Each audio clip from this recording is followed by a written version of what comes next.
Welcome to Snowflake's Data Superheroes Origins. I'm your host, Kent Graziano, and this is my Data Dojo.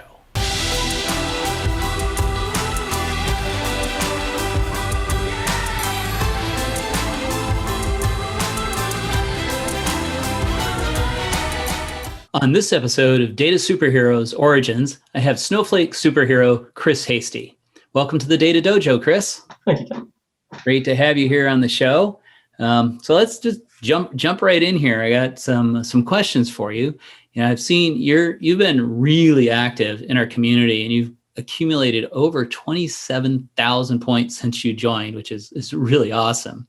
But some of our viewers may not know you as well and may not have been following you yet. So could you tell us a bit about yourself, where you're located, who you're working for, and what your current role is today? I'm based just outside of London. I work as a data engineer and analytics consultant, and I work for a company called InterWorks. So I've been in this role for about 4 years. Before that, I worked purely as a data analyst, but doing a lot of data manipulation I just didn't really think about as much for another company. But that's pretty much my entire history. I was watching a few of the other interviews, like with Guy and Sunny before, and realised they've got about 7.5 times as much tenure as I do in the working world. So hopefully I can fill in and seem as impressive, at least over time. Yeah, those guys have been around a while, but InterWorks has been a Snowflake partner, I think, that entire time, right? The whole 4 years. I mean, you were one of our very early partners. I've been using Snowflake for about 3 years, and I think my first partner session or partner training was almost 3 years to the day ago. So it's been really nice actually seeing the whole partnership program grow alongside. Tell us a little bit about how you got to this point in your career, and where and when did you develop this passion for data that's led to this career? Passion for data perspective, I guess it's something that I didn't really ever put a name or a face to, but I think was always part of me. I remember when I first went to university, for example, I spent a long time putting together just little Excel sheets that I would post up on my wall that ran through all the films that were coming up and what dates and all the TV shows and what channel and night they were on. It's pretty geeky stuff, but it was that little thing of just having my way of having everything together. Over time, I realized that isn't just me putting something on a wall. That is me gathering some information that I find interesting and then finding a way to present it that I enjoyed. And that kind of led down the data analytics route. My degree or my master's was in maths. So I didn't really play around much with data per se, as much as the logic and algorithms and way things flow. And I didn't realize until my first job straight after uni that I feel like that had always been kind of gearing me directly up towards the idea of transformations, processes, automation, and how data fits into that. And yeah, it's probably that first week or 2 weeks of work where I was dealing with a problem, I had a challenge to solve, I had a set of data to feed it, and I thought, this is really cool, this is what I want to do. And then I spent the next 3-4 years positioning myself to jump to InterWorks and do it in the way that I get to enjoy most. Oh, that's cool. And of course, today, the whole field of data science is completely based on maths, right? So you probably didn't think of that at the time, but you just jumped right into the middle of it. And especially with, we see a lot of that with Snowflake these days, a lot of data science, machine learning, all of that. And it's all mathematically based, right? Yeah, and I think it's fascinating. I mean, I find like that's one of the problems in life. There's never enough time to learn and do everything. But it's certainly great jumping into it wherever we can. Yeah. So what is the day in the life of a data superhero like you look like? I mean, being a consultant, a lot of my time is spent with clients. So helping them with Snowflake rapid starts and helping them achieve their goals with Snowflake. And I think that's a really fun way to interact with the community as well, because by finding challenges that clients are facing, I then can pick up on it, I can figure out the solution, and then I can sit there and think, actually, that was really cool. I want to blog about that, or I want to talk about that, or present about that.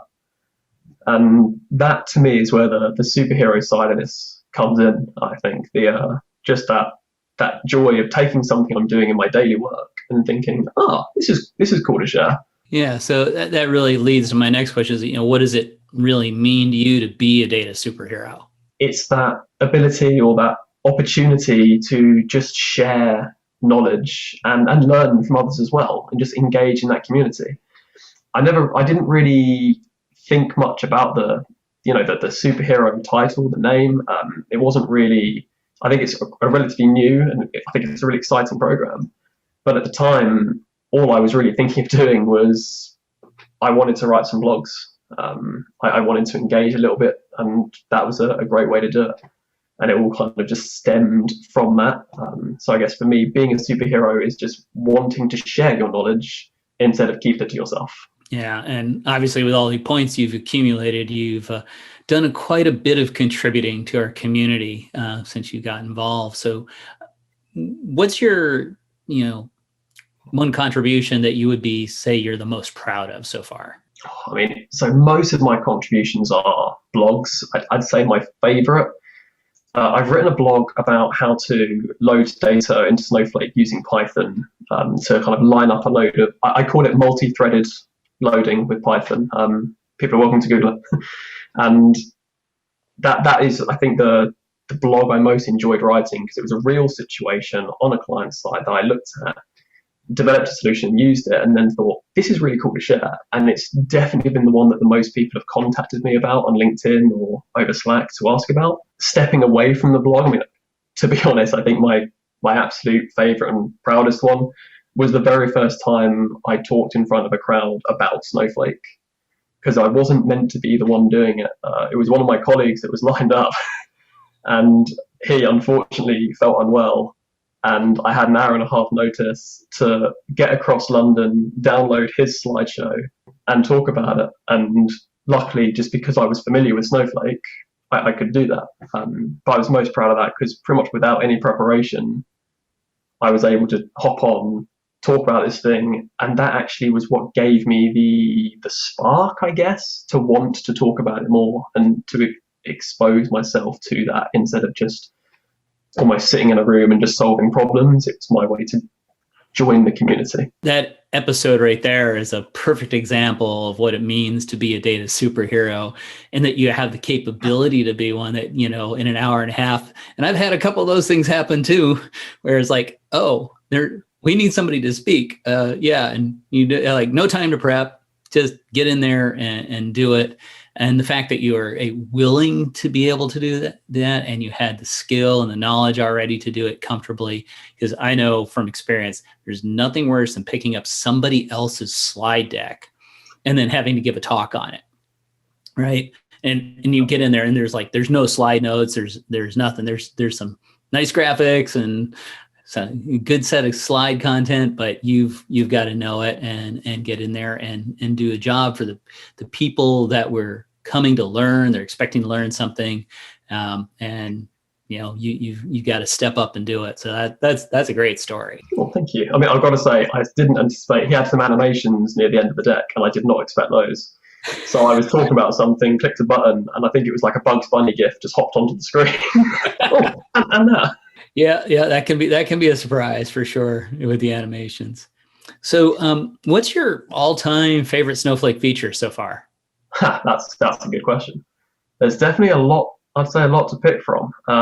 Arguably, you could say this is a feature. You could say it isn't. But I think for me, it's the constant development and innovation that's going on with Snowflake, because it's every single.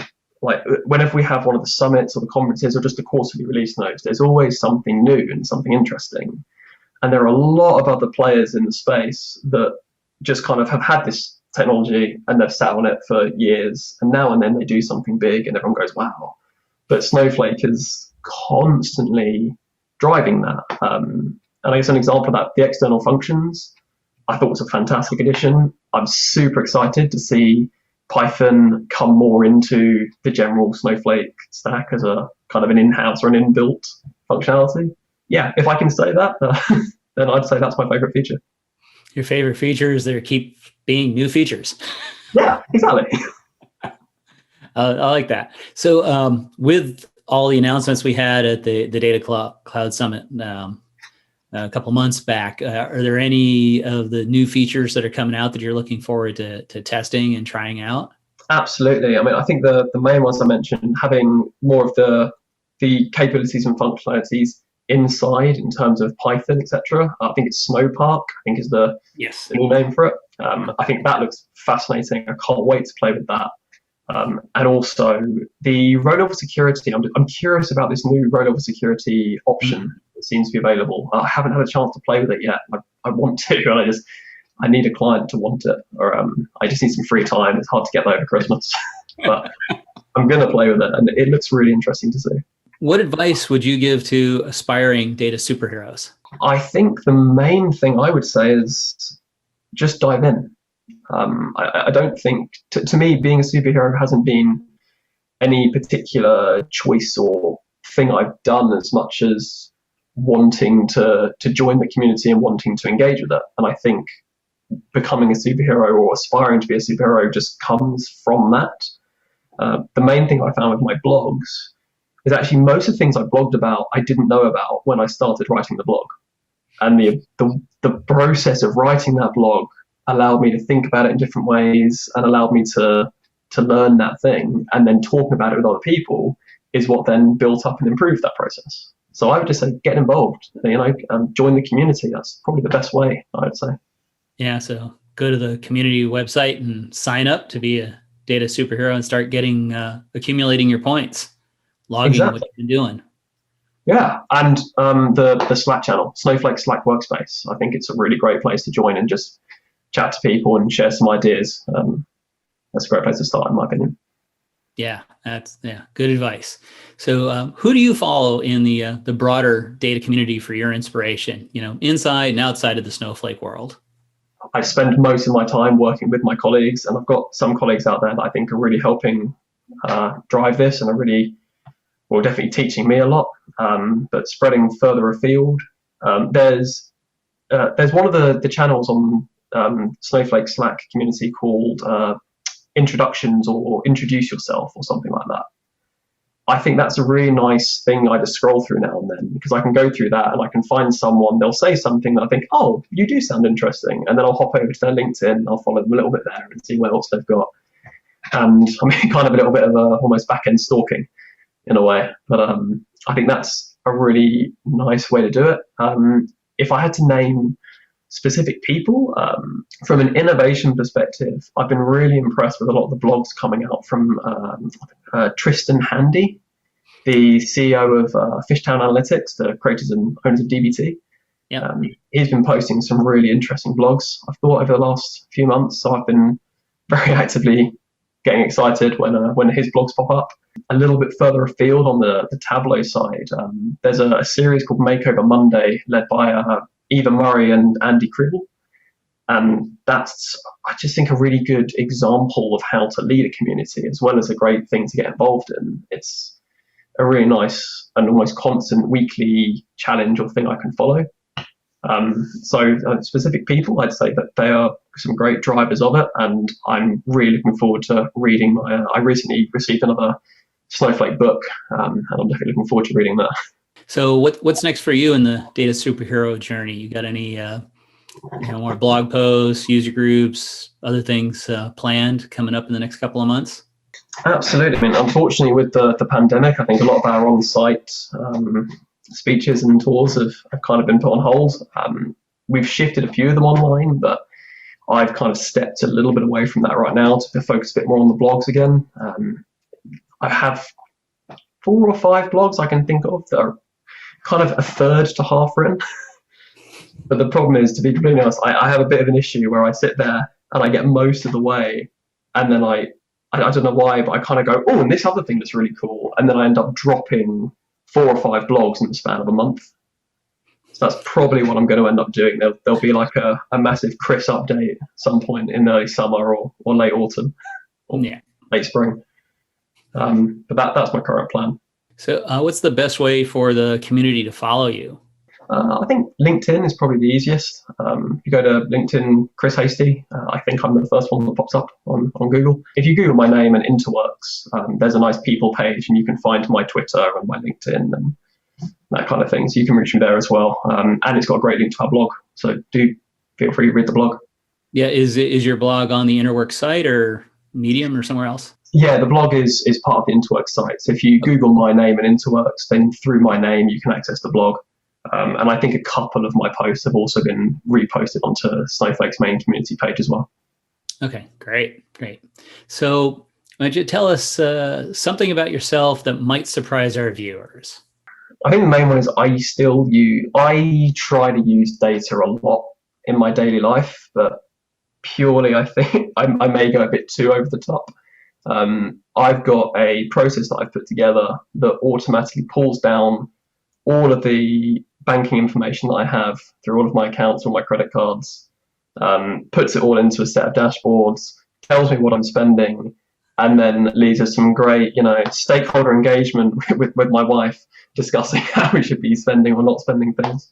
That's probably the most one. That, and I'm pretty much addicted to Terry's chocolate oranges. I have one pretty much every day, which is definitely not healthy and is not helping my lockdown weight. But yeah, those chocolate oranges. My sister-in-law actually got one over the holidays, and she had never seen them before.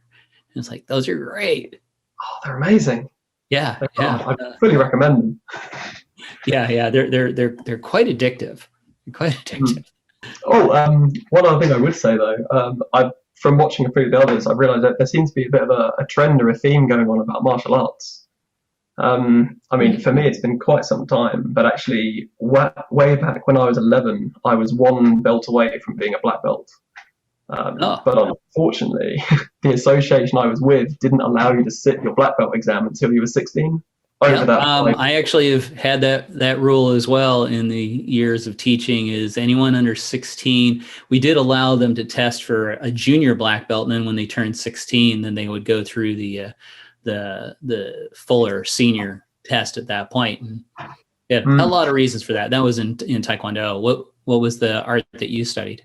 It was a mixed martial arts. It was judo, jiu-jitsu, karate, and kung fu kind of merged into one. I forget the name of the particular school because it was quite a while ago. The instructor since has now moved on to teaching people in tea.